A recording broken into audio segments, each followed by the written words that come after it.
Hello everyone. तो हम prelims booster article discuss कर रहे हैं।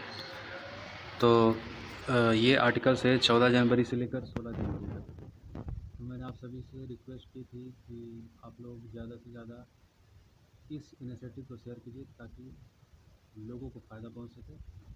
और अब तक जो आर्टिकल्स मैंने अपलोड कर चुके हैं 14 जनवरी तक, वो जा कर के आप देख लें। अगर आपने नहीं देखा 13 जनवरी तक, अगर आपने नहीं देखा तो जा कर के देख लें। तो बगैर कोई टाइम वेस्ट किए आज का आर्टिकल शुरू करते हैं। तो पहला आर्टिकल है कमिश्नरेट सिस्टम। प्रीलिम्स पॉलिटी से आर्टिकल को रिलेट कर सकते हैं। तो उत्तर प्रदेश कैबिनेट ने अप्रूव किया है कमिश्नरेट सिस्टम। तो commissionerate system capital Lucknow and Noida, ये दो जगह पर अप्रूव की गई है। यहाँ पर the system gives more responsibility including magisterial power to IPS officer of inspector general of police IG rank posted as commissioner. तो कम्युनिस्टेट सिस्टम में ये होगा कि ज़्यादातर पावर जो रिस्पॉन्सिबिलिटीज़ जो होगी, एडमिनिस्ट्रेटिव रिस्पॉन्सिबिलिटीज़ IPS ऑफिसर के पास होगा और मजिस्ट्रियल पावर भी इनके पास होगा। और इनके ऊपर जो IG रैंक के ऑफिसर है जनरल ऑफ पुलिस, इनके ऊपर ये कमिश्नर होंगे, इनके ऊपर ये रिस्पॉन्सिबिलिटी होगी। तो under the 7th schedule the constitution, police जो है स्टेट लिस्ट में आता है। 7वें अनुसूची के हिसाब से संविधान के पुलिस स्टेट लिस्ट में आता है। तो इसके तहत स्टेट पुलिस को अपने तरीके से रेगुलेट कर सकती है। तो ये चीज़ है। तो इसके अंदर पावर जाहिर सी बात है SP और DM, ये superintendent of police SP and district magistrate DM for supervising the police administration. There is commissionerate system. The commissionerate of police is the head of the unified police command structure. तो ये कहाँ है देखिए, ये अभी फ़िलहाल कोलकाता, मुंबई, हैदराबाद, चेन्नई में और फिर और 53 शहरों में 2016 से ये इम्प्लीमेंटेड है। तो स्टेट के पास पावर है ऐसे कानून, ऐसी चीज़ें बदलने का। अगला आर्टिकल है statue of unity. Prelims art and culture से आर्टिकल को रिलेट कर सकते हैं। तो एक संघाई कोऑपरेशन ऑर्गेनाइजेशन है जिसमें स्टैच्यू ऑफ यूनिटी को 8वां अजूबा के रूप में लिस्ट कर दिया गया है। और ये स्टैचू तकरीबन 182 मीटर ऊंचा है और ये 2018 में इसको इनोग्रेटेड किया गया था। तो ये इनोग्रेटेड किया गया था, सरदार वल्लभ भाई पटेल पे ट्रिब्यूट किया गया था उनको। और ये उनके was the first home minister, ये पहले होम मिनिस्टर थे हमारे देश के। तो संघाई कोऑपरेशन की अगर बात करें तो ये एक यूरोशियन पॉलिटिकल, इकोनॉमिक और सिक्योरिटी अलायंस है। इसमें तकरीबन India, Pakistan, China, Kazakhstan, Kyrgyzstan, Russia, Tajikistan, Uzbekistan शामिल है। अगला आर्टिकल है रायसीना डायलॉग। तो recently Raisina dialogue has been inaugurated in New Delhi और इसका 5वां एडिशन जो है शुरू हुआ। इसमें 700 से ज़्यादा लोग पार्टिसिपेट किए हैं, 100 से ज़्यादा देशों के। तो Raisina dialogue multilateral conference meeting है और इसमें मोस्ट ग्लोबल चैलेंजिंग इशू को फेस किया जाता है, उसके बारे में डिस्कस की जाती है। और इसका जो अभी का टाइटल है, इसका नाम रखा गया है नेविगेटिंग द अल्फ़ा सेंचुरी। तो ये जो हमारा government of ministry affair external affair के कोलैबोरेशन, गवर्नमेंट ऑफ इंडिया और मिनिस्ट्री ऑफ एक्सटर्नल अफेयर के अंदर में ये चीज़ें काम करती है। तो Raisina dialogue inclusive and diverse from the participant from the across the range of background. अगला आर्टिकल है इंटीग्रेटेड रोड एक्सीडेंट डाटाबेस। तो इंटीग्रेटेड रोड एक्सीडेंट डाटाबेस ये क्या, एक पोर्टल है जहाँ पर एक्सीडेंट से रिलेटेड जो भी घटनाएं होती है उसके बारे में पूरा डाटा उसमें रखा जाएगा। The platform will help analysing cause of road. तो ये एनालिसिस की जाएगी किस वजह से एक्सीडेंट होते हैं और इसके सेफ्टी मेजर क्या हो सकते हैं एक्सीडेंट को कम करने के लिए, तो ये की जाएगी। तो ये पोर्टल जो डेवलप किया गया है, ये IIT मद्रास के द्वारा डेवलप किया गया है और इम्प्लीमेंटेड किया है नेशनल इंफॉर्मेटिव सेंटर के द्वारा। तो इसमें सपोर्ट की जाएगी वर्ल्ड बैंक के द्वारा सपोर्ट की जाएगी। ठीक है, पायलट इन द 6 स्टेट, और ये 6 राज्यों में जो है इसका पायलट बेस पर इसका पहले चेक किया जाएगा कि एक्सीडेंट के लिए जो रोकथाम के लिए जो पोर्टल इस्तेमाल की गई है इसमें कितना नुकसान फ़ायदा। कर्नाटका, मध्य प्रदेश, महाराष्ट्र, तमिलनाडु, उत्तर प्रदेश और राजस्थान में ये पायलट बेस पर ये शुरू की जाएगी। तो IRT मोबाइल एप्लीकेशन है। ठीक है, police personnel to enter details about road accident along with the photos and videos. तो इसमें पुलिस पर्सन को आप इन्फॉर्म कर सकते हैं रोड एक्सीडेंट के बारे में, फ़ोटो वगैरह, वीडियोज़ वगैरह वहाँ अपलोड कर सकते हो और अपना ID वगैरह क्रिएट कर सकते हो वहाँ पर।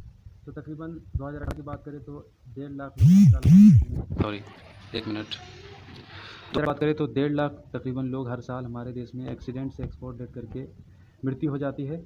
और ये तो 2018 की बात है, 2020 में तो ज़रूर इसमें इजाफा हुआ होगा। तो अगला आर्टिकल है जाइंट टोर्टोइज। इन्वायरमेंट से आर्टिकल को रिलेट कर सकते हैं। तो ये एक जाइंट टोर्टोइज बहुत बड़ा आकार वाला टोर्टोइज है जो कि डिगो गोलापागोस नेशनल पार्क में जो है ये इसको रखा गया है ब्रीडिंग करने के लिए। तो ये मेंबर है कैलोनोडिस होडेनिस जाति का, और ये जो रिटर्न टू होम, ये अपना घर वापस आ चुका है।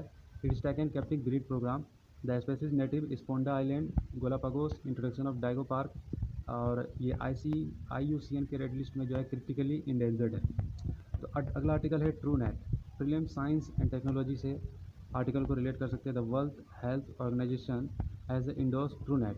तो ट्रू नेट क्या है? एक डायग्नोस्टिक टूल है टीबी को डायग्नोस करने के लिए, जो कि इसको वर्ल्ड हेल्थ ऑर्गेनाइजेशन ने इसको इंडोर्स किया है, इसको रिलीज किया है। अगला आर्टिकल है वार्म ओशियन, इन्वायरमेंट से आर्टिकल को रिलेट कर सकते हैं। तो वार्म ओशियन के बारे में ये स्टडी इशू की गई है कि 2019 में ओशियन सबसे ज़्यादा वार्म, मानव इतिहास में सबसे ज़्यादा ओशियन 2019 में वार्म पाया गया, देखा गया।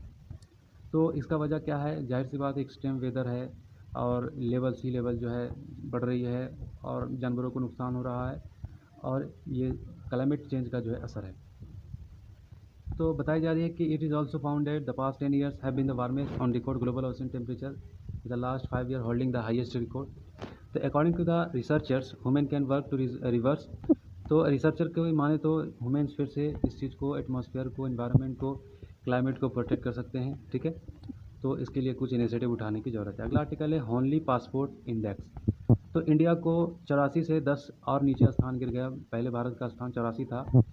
तो इस रैंक में हेनली पासपोर्ट इंडेक्स में यह स्थान हमारा 10 और नीचे गिर गया। तो ये क्या होता है? ये हेनली पासपोर्ट इंडेक्स क्या है? दुनिया भर के देशों के पासपोर्ट के क्वालिटी दर्शाती है कि किस देश के पासपोर्ट कितना मजबूत है, और इसका क्राइटेरिया क्या है। इसका क्राइटेरिया ये किस बेस पर ये जो है ये इंडेक्स रिलीज करती है। तो international air transport association data से लेकर के ये इंडेक्स रिलीज करती है। तो ये किस पैरामीटर पर आधारित है?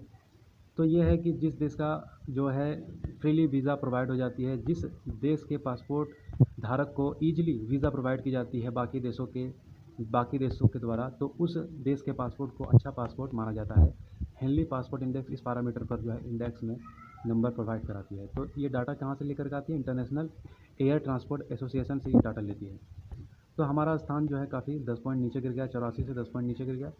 और जहाँ तक जापान की बात है, ये काफ़ी जो है सिक्योर्ड माना जाता है जापान के पासपोर्ट को। अफगानिस्तान जो है बॉटम पर ही है इस इंडेक्स में।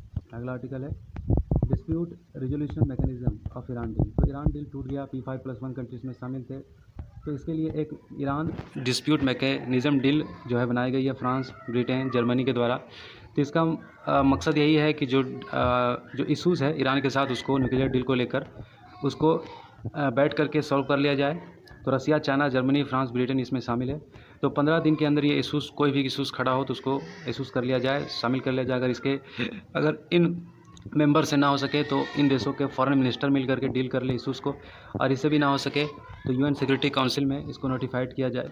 तो अगला आर्टिकल है सक्षम एक एनुअल मेगा कैंपेन है पेट्रोलियम को कंजर्वेशन करने का। तो कैंपेन को PCRA आप दे सकते हैं, यहाँ पर क्या लिखा हुआ है? Petroleum conservation research association. तो इसका मकसद है पेट्रोलियम को कंजर्वेशन करना। तो मिनिस्ट्री ऑफ पेट्रोलियम और गैस के अंदर में ये आता है, और non profit national government agency है, फॉर्मेटिंग करता है वेरियस सेक्टर ऑफ इकोनॉमी को, और it is undertake studies to identify the potential and to make recommendation for achieving conservation of petroleum product, ठीक है। तो ये था आर्टिकल्स। आई होप आर्टिकल्स आपको समझ में आ रहा होगा। अगर आ रहा है, नहीं आ रहा है तो फिर से सुनो, बिल्कुल ईजी है, और अपने दोस्तों से शेयर करो, लोगों को फ़ायदा पहुँचाओ। So thank you.